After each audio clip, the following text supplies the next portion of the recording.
Anda pasti berdepan dengan pelbagai pandangan dan pendapat sama ada boleh atau tidak memandu kereta yang tiada termostat.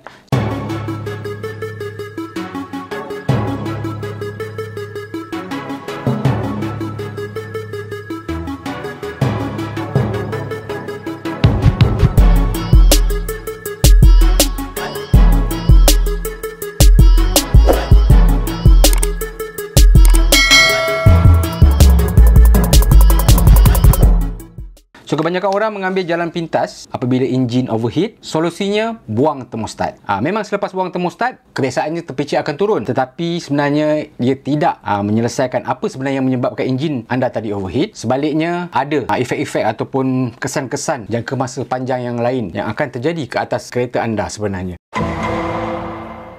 Tugas termostat sebenarnya adalah memastikan dan mengekalkan enjin kereta anda pada suhu yang optimum. Apa suhu optimum ni? Kenapa orang kata enjin kereta tak boleh overheat, tak boleh panas? Sebenarnya enjin kereta anda dia ada satu temperature. Enjin tak boleh terlalu panas dan tak boleh terlalu sejuk. Dia ada working temperature dia sebenarnya pada enjin kereta anda. Untuk kereta itu ataupun enjin kereta itu bekerja. Termostat kebiasaannya akan terbuka apabila suhu coolant mencecah ke 82 darjah Celsius. So, ini adalah contoh termostat yang biasa boleh tunjukkan kepada anda. Inilah rupa-rupa termostat. Dia banyak bentuk, banyak jenis, bergantung kepada model kereta anda ataupun jenis-jenis kereta anda. Okey, mungkin kepada anda yang baru pertama kali melihat termostat, so inilah rupa termostat. Dia akan terbuka pada suhu 82 darjah Celsius. So, kebiasaannya kalau anda lihat di termostat ni dia ada tulis. Dia akan tulis ini 82 darjah Celsius. Untuk termostat ini mula terbuka. Termostat berfungsi sebagai gate untuk menutup laluan dan membuka laluan. So, apabila suhu 82 darjah Celsius, so dia akan terbuka tadi.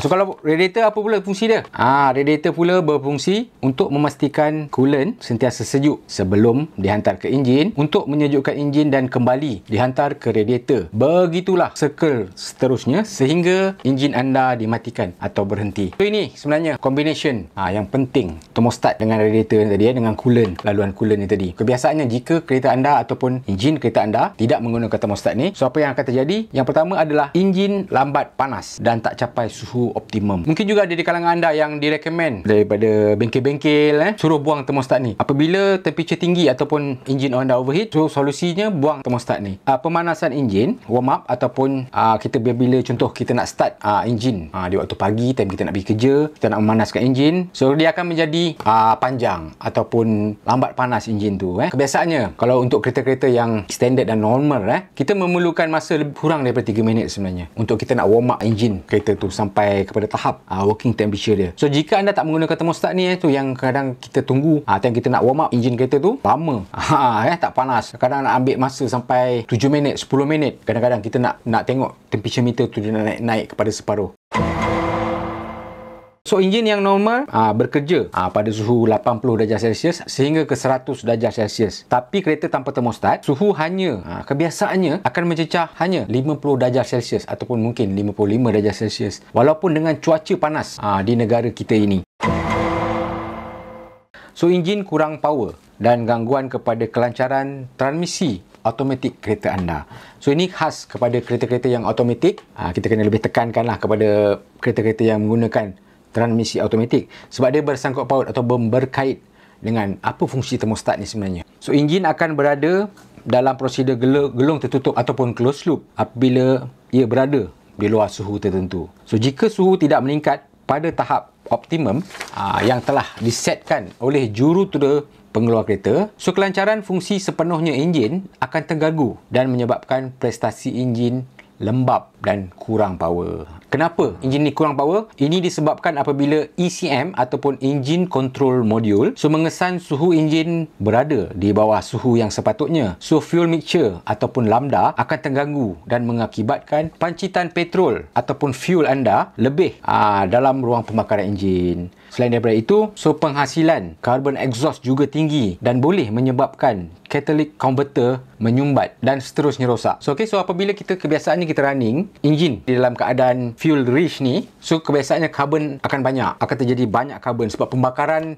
petrol lebih daripada api. Senang cerita. So, tu yang kadang-kadang kita start enjin tu, kita kadang-kadang kita boleh bau. Sub exhaust tu dah macam pedih dah. Dekat mata bau pun macam lain. Itu sebenarnya adalah menunjukkan tanda fuel mixture anda rich. So, bermaksud petrol lebih daripada api.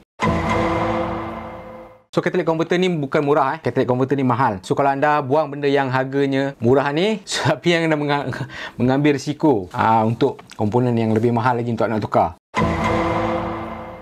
Petrol akan kuat atau bahan bakar anda akan tinggi, fuel consumption tinggi.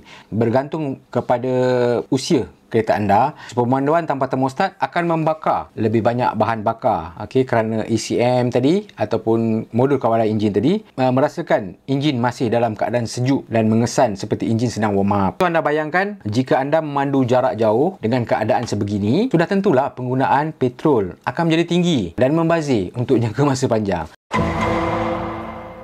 Enjin juga akan termati dan berhenti sepenuhnya. Ini bagi kereta-kereta moden dan mewah yang mempunyai ciri-ciri Intelligent System ECM dan TCM. ECM stand for Engine Control Module dan TCM stand untuk Transmission Control Module. So yang saling memerlukan termostat sebagai penanda arah suhu optimum enjin dan transmisi automatik tersebut yang telah dizain oleh pengeluar kereta. Selain daripada itu juga mungkin engine check light juga akan menyala dan trouble code terpapar di scan untuk setengah-setengah model kereta yang disebabkan tiadanya ataupun rosaknya termostat ni.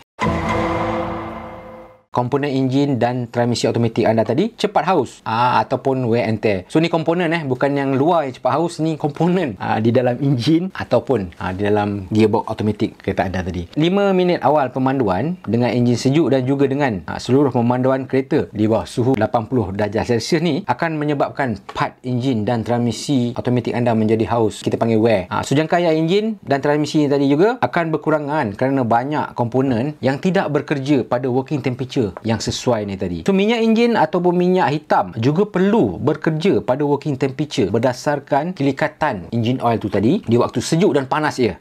Viscosity minyak tersebut. Kalau anda pernah dengar, anda agak familiar, kita dah nampak kan ada apa itu 10, 40, 10W40. Ada 0W30, 50, banyak sebenarnya varian viscosity engine oil di luar sana. Sebenarnya adalah berkait rapat dengan temperature ataupun suhu. Apabila ataupun enjin kereta anda tadi dia running di bawah temperature yang sepatutnya, dia akan efek banyak benda sebenarnya. So ganti termostat bukan buang